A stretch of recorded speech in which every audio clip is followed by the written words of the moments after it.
fingers down my spine. Girl, you look mighty fine. Won't you rub your fingers down my spine? Girl, you look mighty. Those of you who own a pet, a dog, you're very familiar with, they have the possibility of catching fleas.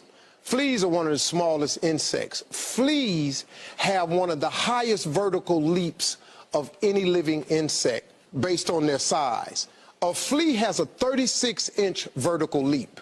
Now, if you capture a flea and you put it in a jar and you put the lid on the jar, that flea still has a 36 vertical leap. So it will start jumping in that jar until it hits his head.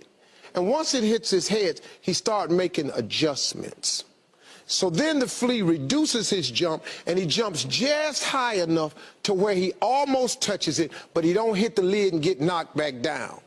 Now, if you put another flea in there, that flea has a 36-inch vertical. And then once they find out they get knocked down a little bit, that flea starts jumping just before the lid so it don't get knocked down.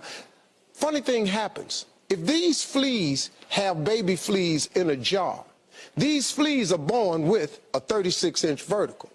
But because their parents are showing them only a 4 or 5-inch jump so they don't get hit, these baby fleas who are born with 36-inch verticals, they jump just as high as their parents jump. And what we do as people is we do the same things. We allow our environment to dictate to us. We allow our friends to dictate to us, our circle of associates to dictate to us how high we jump. When I was in the 6th grade and the teacher asked me what I wanted to be when I grow up, and she had everybody write an assignment on a piece of paper, I wrote down on a piece of paper I wanted to be on TV. She called everybody's name and had them stand up at their desk, and when she got to mine, she said, "Little Stevie, come up to the front of the class." I'm thinking this is a great moment for me. I've written something on my paper so wonderful that it's better than all the rest. I'm going up to get a gold star. I got up there, she said, "Why did you write that on your paper?" And I said, "Because that was our assignment for today."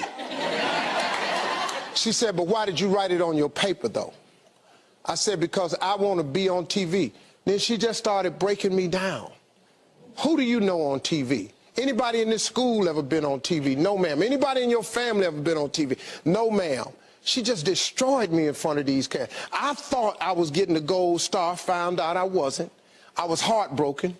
She reported me to my parents, and I'm being a smart aleck in class, sent me home with the note pinned on me.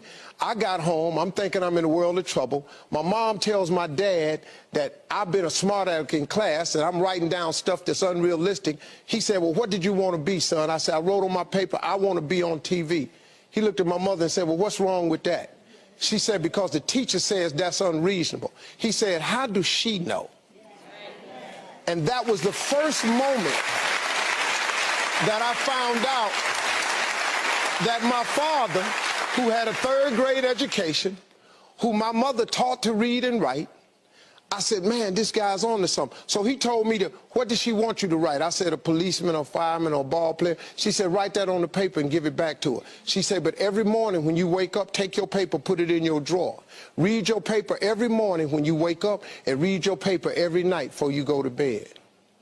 If you turn your TV on today, the little boy in the 6th grade is on TV." Very true statement. Because my father informed me, "Son, take the lid off of your job." And that's what the book is about, is to help people understand no matter who you are, no matter where you are in life, you can take the lid off of your job.